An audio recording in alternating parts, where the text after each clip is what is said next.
tables that needs to be set up at your town hall meeting needs to be the LifeTouch school photo table. And this tactic of using school photos or the databases, now they would probably just all do it on the computer, of abducting children. Yes, they use the LifeTouch school photo companies to scroll through the databases of photographs of children to pick whom they want to be abducted and used for whatever purpose, because we know there are many. So this is a table that we need to set up at the town hall because the community needs to check their schools and see if their schools are participating in one of these companies, these school photo companies that are facilitating the procuring of children to these elitist satanic pedophiles. So please take a listen, share this information, and get your town hall meeting going.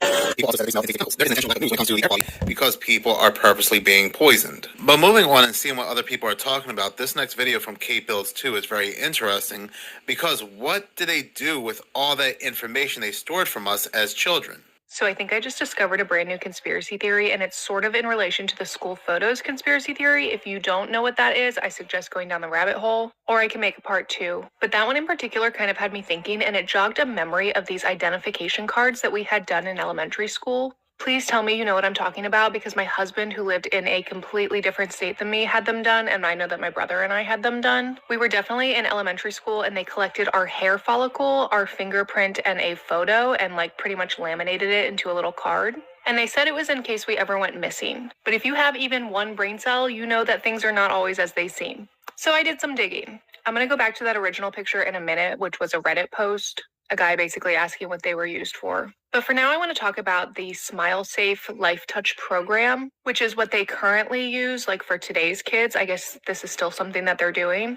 And the SmileSafe LifeTouch is the current company that is used in public schools today. So in my research, I found that LifeTouch was purchased by Shutterfly in 2018. And Shutterfly is acquired by Apollo Global Management. And just like the school photos conspiracy theory, look at who they're owned by. These are the biggest investors of our children's DNA and fingerprints. So now they not only have a yearly progression of school photos, literally from 5 years old until 18 years old, high definition photos every single year of their growth.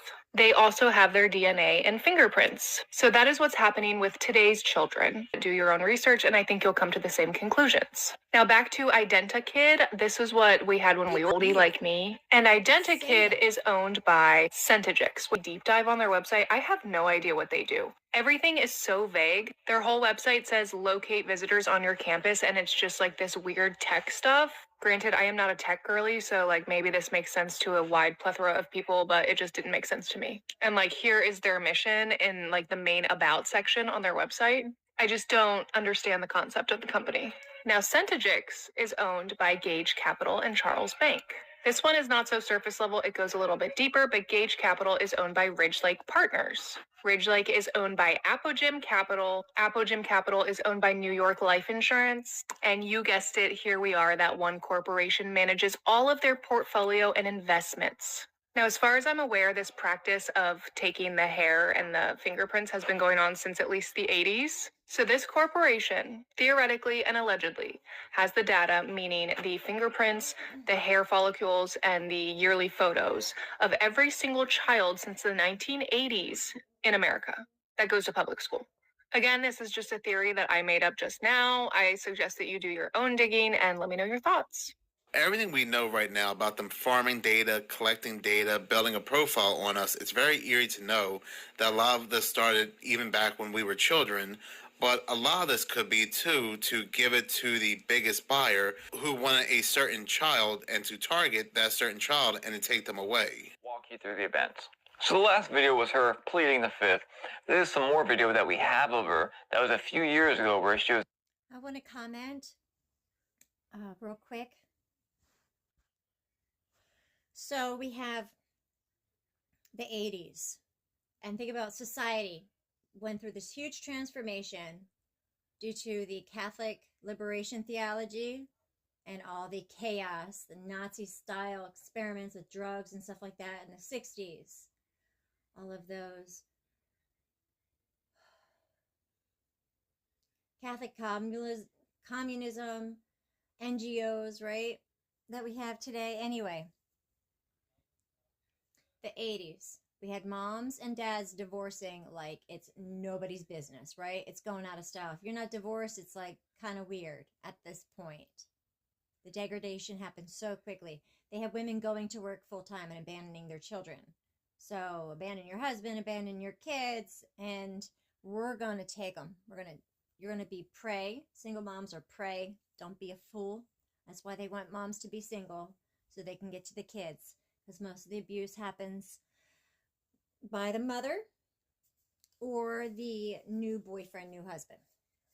Vast majority of abuse. And when you start listening to these survivors, you're going to find out a lot of times, if it's not the school that's pimping them out, it's their own families. And there is a caste system, we know now. A lot of these girls are just the breeders. They're just birth mothers at a young age. It's disgusting. You hear these Luciferians talk about how precious the blood of teenage girls is. It's horrific. And then they dropped this video, which was allegedly Ghislaine in her cell. And the timestamp was very curious. We're going to get into that right now. Keep in mind, the Savannah Nancy Guthrie situation has been getting way more widescreen attention than the whole drops that happened a few days ago.